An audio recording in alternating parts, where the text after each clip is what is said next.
On average, a woman is killed by her partner every 6 days in Canada. Many more are surviving abuse and living in fear. In day 3 of our series, Behind Closed Doors, with our colleagues Omni News, we're asking why it's often women who are forced to flee those circumstances and get help. You're about to meet Jimmy, a man who says he was once abusive towards his family. But change is not only possible, but it can also save lives. About a month came in. For almost a month, there wasn't a second when there wasn't alcohol in my blood. So I would have a drink, feel sleepy, then go to bed. When I'd wake up, I'd drink some more. That addiction to alcohol ultimately left Jimmy without a job and debt piling, and at times brought police to his door, where he lived with his wife, kids, and parents, and where his addiction led to abuse. Conflict. There were a lot of conflicts.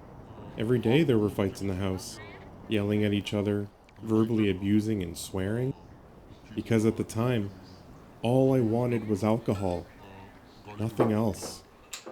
Jimmy eventually sought help attending AA, but his relationships were never the same. He's now over 8 years sober and working to help other men who were once in his position.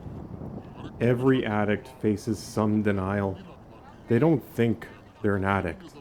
Even I thought I wasn't doing anything wrong. Some social services agencies work with men who mentally, physically, or emotionally cause harm to their partner or children. One of those programs is called Partner Assault Response, or PAR, offered to people who face criminal charges for domestic violence. It has a prescribed length of program and number of sessions, which is 12 weeks. That program focuses primarily on issues related to violence against women, sexism, power and control.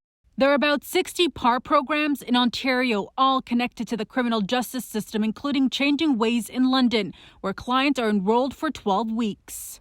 We're looking at fundamental change in someone's attitude, behavior, thinking, processes, way of behaving towards somebody. And 12 weeks is really an opportunity to kind of just open a door. Our programs used to be much longer than that.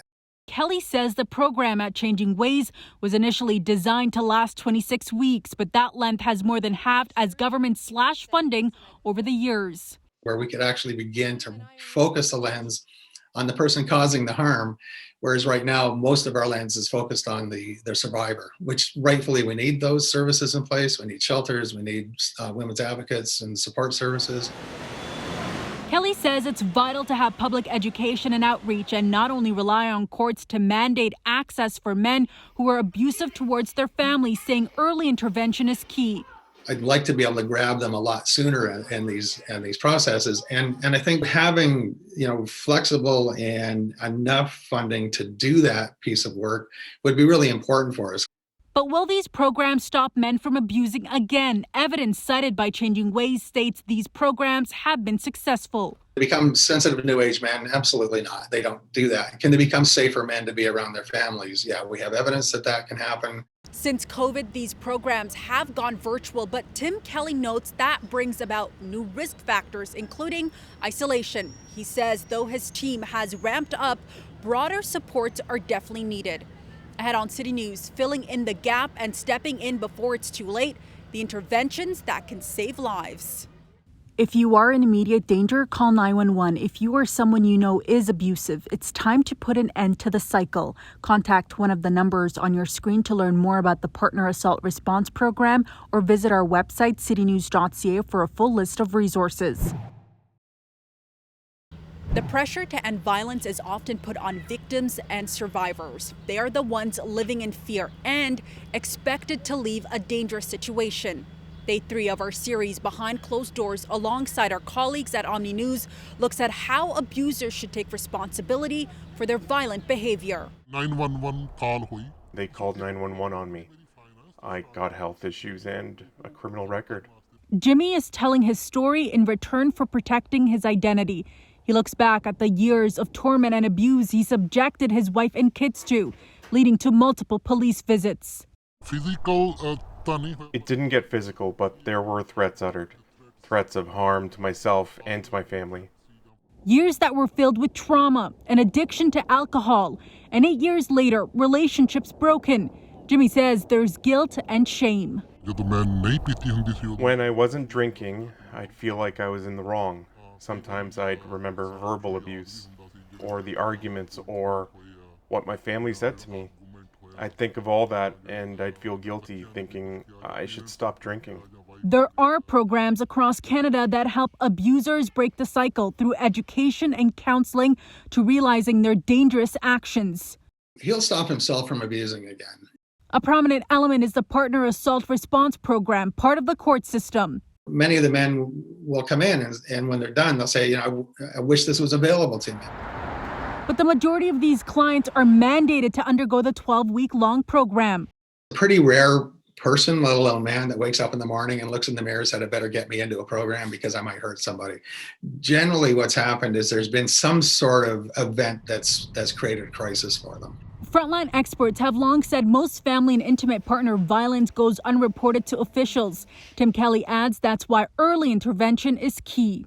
Men who maybe haven't reached the threshold of criminal offense and they're looking for help, looking to seek support. A concern for him, despite asking governments for support, there's a lack of programs for abusers to voluntarily seek help. They have to have created a criminal offense. Changing Ways runs one of the few programs in Ontario where men can access voluntary services or through self-referrals without court intervention. In a given year, a quarter of their clients are seeking help on their own. So it's about a 75-25 split that we see. I'd like to see that reversed if we had the funds and we were able to get out earlier and do interventions. When a third party reports concerns to police or Children's Aid Society, sometimes nothing happens. Tim calls that a missed opportunity for intervention, saying these are critical access points. When we got the guy in the system, grab him and do some work with him so that we can, provide at least an opportunity to create some safety for him in terms of his action with his family. Changing Ways turned to CAS for support in developing a program 20 years ago that's been replicated province-wide and internationally. There's a need for this. There's a need for supports for men to be safer. There's a need for men to really begin to look at and understand the sort of masculinity, the constructs related to masculinity, what that looks like, what they can do to, begin to challenge that. Something Tim Kelly has been pushing for is the development of a crisis line for family members who become violent so that trained professionals can do a risk assessment and provide outreach opportunities to community programs. In Toronto, I'm Faiza Amin for City News. If you are in immediate danger, call 911. If you or someone you know is abusive, it's time to put an end to the cycle. Contact one of the numbers on your screen to learn more about the Partner Assault Response Program or visit our website, citynews.ca, for a full list of resources.